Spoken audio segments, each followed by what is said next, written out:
वो क्या होता है? और सदगुरु क्या काम करते हैं? मैंने कहा ना, जीवन में जब अंधकार आ गया तो वो प्रकाश। गुरु उन शब्दों में थोड़ा ज्ञान बांटना, और ज्ञान भी जहां होगा, ज्ञान कहते हैं प्रकाश, शब्द का प्रकाश, उनके शब्द रूपी प्रकाश हो जाए, अंधकार नहीं हो जाता है। और अंधकार गुरु एक शब्द का नाम है, जिन शब्दों से ज्ञान होता है उसका नहीं है। जैसे आपने नाम सुना होगा, एक राजा का नाम था उतारपाद। उतारपाद बड़े विद्वान राजा थे, जिनके दो राजा, दोनों रानियों की मृत्यु हो जाती है, किसी बत्काल खा जाता है। एक पुत्र था उनसे, जिनका नाम था ध्रुव। राजा ने दूसरी शादी की, एक छोटा बच्चा, घर में कोई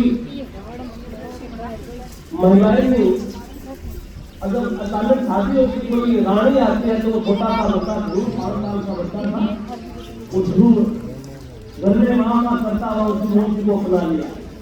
और मोती कुछ दिन तक तो थोड़ा बहुत लोग दिखाओ ध्रुव से प्रेम करती रही। फिर एक दिन ध्रुव अपने पिता की गोदी में खेल रहा था, और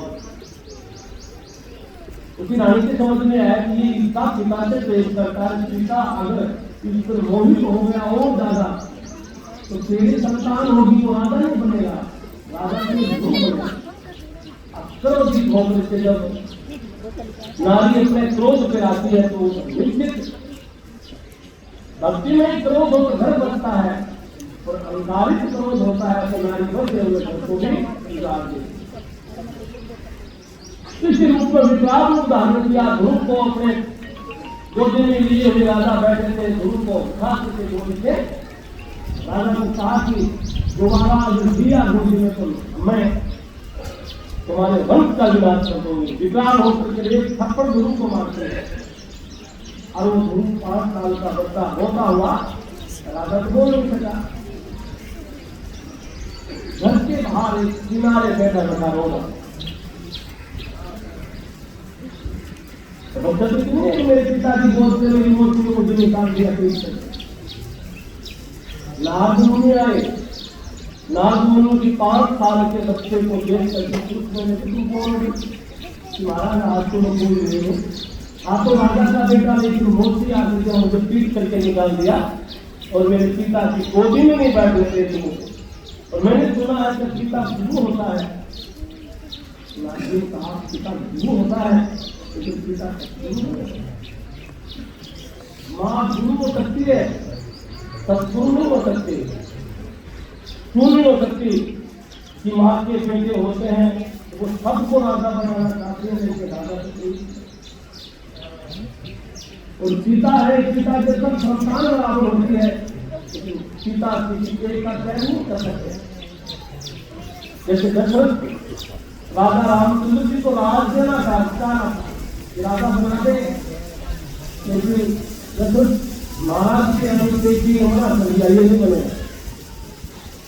गुरु तो थे वो राजा बनाना चाह रहे थे, लेकिन रानी के दबाव में बेटे को राज नहीं दे सका।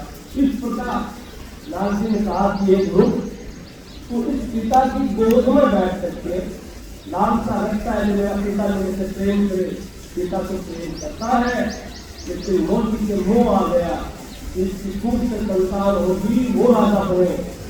इसलिए पिता की चिंता मत करो, ये गुरु है, इनको पूरा भला मत कहो, पिता जी को प्रणाम करो, उसकी गोदी में बैठो तो हमेशा के लिए राजा बने।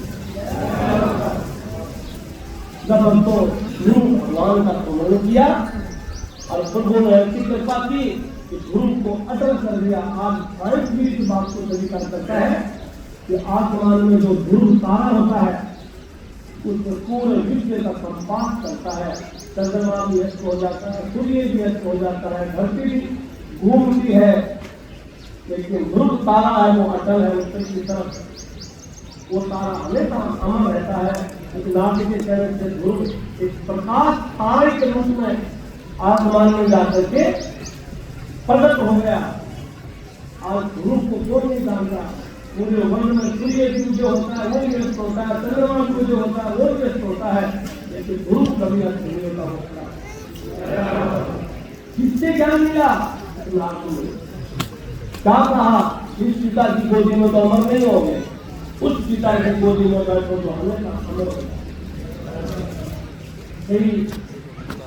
आदमी की स्थिति संजीत की है भाई, फौज के अंदर की स्थिति को संजीत आपने भी की है, सही बैठे फौज आपने भी की होगी। फौज के अंदर स्थिति सिखाई जाती है। रात्रि में किसी दिशा को ढूंढना हो तो जब उस चार को क्या समझ जाता है? कौन सा फौजी बताएगा? खड़ा होकर जब उस चार मिलता है आशीर्वाद।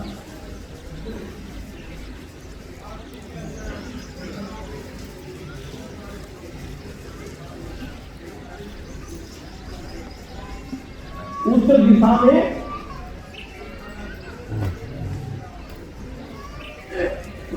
क्या बोलते हैं? पूरी फौज को बताया जाता है कि दिशा रात्रि में वहां कौन बताएगा? उत्तर